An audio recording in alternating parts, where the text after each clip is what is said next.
আসসালামু আলাইকুম। আশা করি আল্লাহর রহমতে সবাই ভালো আছেন। রুহানিকে শীতের দিন খাবারে অনেক সমস্যা হয়, ওর গোসলেও সমস্যা হয়, পানিতেও মনে হয় অ্যালার্জি।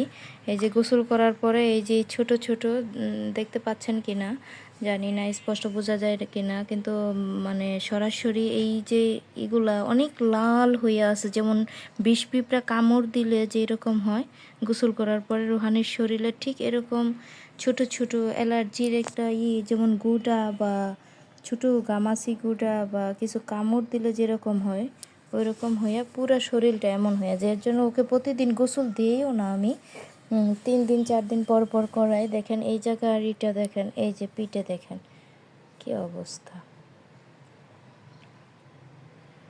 এত লাল হয়ে আছে, এত লাল পুরা শরীরেই। অন্য জায়গা দেখাইলাম না, এই পিঠটারই দেখেন কতগুলাই গোসল করার পরে সরাসরি এরকম হয়ে যায়। আরও কারো বাচ্চার হয় কি না জানাবেন কমেন্ট করে। এই রুহানি কিছুক্ষণ পরে এটা নর্মাল হয়ে যায়, কিন্তু অনেকক্ষণ থাকে, এরকম হয় কেন বুঝলাম না। এটা কি একটা অ্যালার্জি নাকি পানি, শীতের দিনে ওর পানি লাগলে এমন হয়? এই যে গলাতে কি অবস্থা ওর, চোখ টোক একদমই হয়ে যায়, চোখ দিয়ে অজরে পানি পড়ে কতক্ষণ। এই যে মুখও লাল হয়ে গেছে।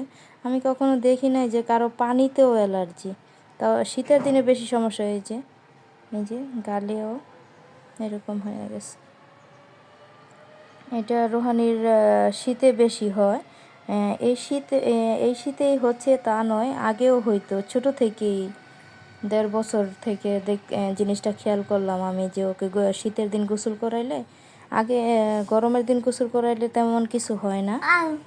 আও আও কি, এই যে পুরো পিঠটা লাল টুকটুকা হয়ে গেছে, ছোট ছোট ছোট ছোট যেমন কিছু কামড় দিছে। আচ্ছা ঠিক আছে বাবা, ওকে, ও দেখাইতে চাচ্ছে না।